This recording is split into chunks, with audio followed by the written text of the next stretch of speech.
So, you've been asked to join a nonprofit board. First off, congratulations! That's a huge honor. But it's also a really serious commitment. The question is, how do you move past that flattered feeling and make a decision you're truly confident about? Well, let's dive into exactly that.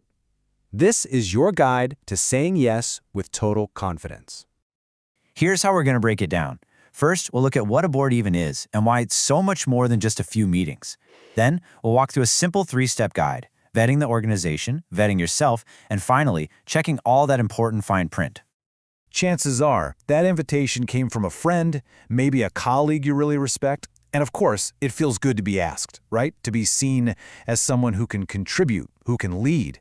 But before you jump in with both feet, it is absolutely crucial to understand what you're really signing up for. Does this sound familiar? I bet it does. This is often how the role gets pitched. You know, as this light, easy-to-manage commitment. But the reality? Oh, it's so much deeper, way more significant, and honestly, a whole lot more rewarding than just showing up for a few meetings.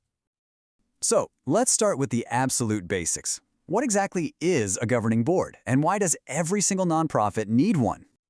Now, you might hear a few different names for a board role, especially depending on the nonprofit's legal structure.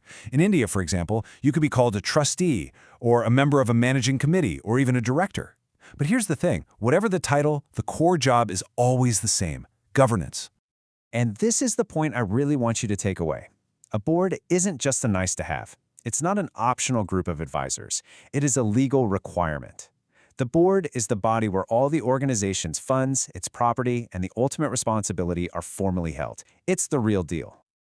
Okay, so what are the real duties of this role? This is where we get past that myth of just a few meetings a year and look at the pretty weighty responsibilities you'd actually be taking on. Legally, you become part of a group that is collectively responsible for everything.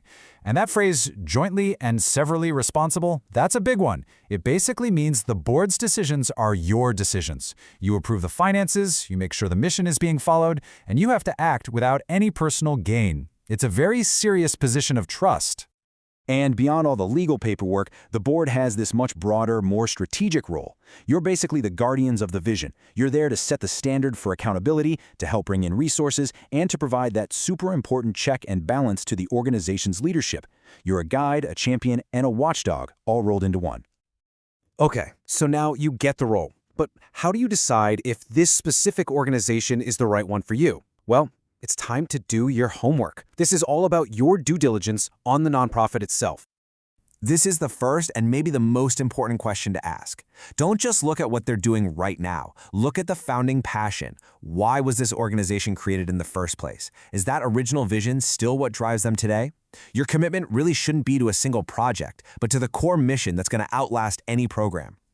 Next up, you need to investigate the team you'd be joining. How does the current board actually operate? Do they have a clear strategic plan? Is there a policy manual? The big question to ask yourself is this a functional, high-impact team where I can really make a difference? So here are the key documents you should ask to see. And please, don't be shy about this. It's just standard due diligence. The charter tells you about the legal foundation. The audited accounts show you their financial health and transparency. Reviewing these things isn't you being difficult, it's you being a responsible future board member. So, you've checked out the organization, and it looks pretty solid. Now comes the hardest part, turning that lens on yourself. Is this role truly the right fit for you? Time for an honest self-assessment. A really great way to think about this is using the 3 T's: time, talent, and treasure. Every effective board member is expected to contribute in these 3 areas. Let's break them down. First, let's talk about time. And you've got to be brutally honest with yourself here. It's not just 2 or 3 meetings a year. It's reading all the materials beforehand, it's serving on committees, attending events, and just being available for calls when important stuff comes up. Does your schedule really, truly allow for that kind of engagement? Next up, talent and your work style. It's really important to know the difference between a board role and a volunteer role. A board member thinks big picture, setting policy, providing oversight. A volunteer, on the other hand, rolls up their sleeves and gets into the nitty-gritty.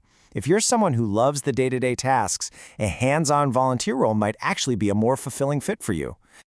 And finally, treasure. Now, this isn't just about you writing a personal check. It's about being an advocate, a champion, and yes, a fundraiser. Pretty much every board member is involved in mobilizing resources in some way. For most, there's just no escaping it. So you have to ask yourself, am I comfortable and willing to take on that challenge? Okay, you've vetted the nonprofit. You've vetted yourself. It still feels like a match. Awesome. We're on the home stretch. This last step is all about understanding the legal fine print before you officially say, I'm in. First, let's make sure we fully grasp the meaning of fiduciary. It sounds like a heavy word, and, well, it is, for good reason. It means you have a legal and ethical duty to act in the absolute best interests of the organization and to responsibly manage what is essentially public money. This leads us right to liability. Depending on the legal structure, your personal assets could actually be at risk if things go sideways. Now, I'm not saying this to scare you, but you need to be informed. You have to understand the organization's approach to risk and make sure it aligns with your own personal comfort level. Next, does the organization have a strong conflict of interest policy? A really good one covers not just direct financial gain, but also potential conflicts that could come from your other affiliations or relationships. Transparency here it's the bedrock of good governance. It protects you and it protects the organization. And one last little thing to check, the term of office.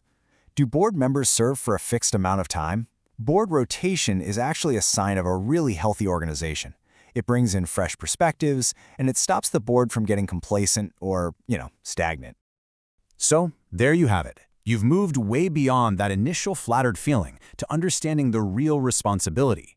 You know what to ask the organization, what to ask yourself, and what fine print to look for. You've got the tools. The only question left is, are you ready to lead?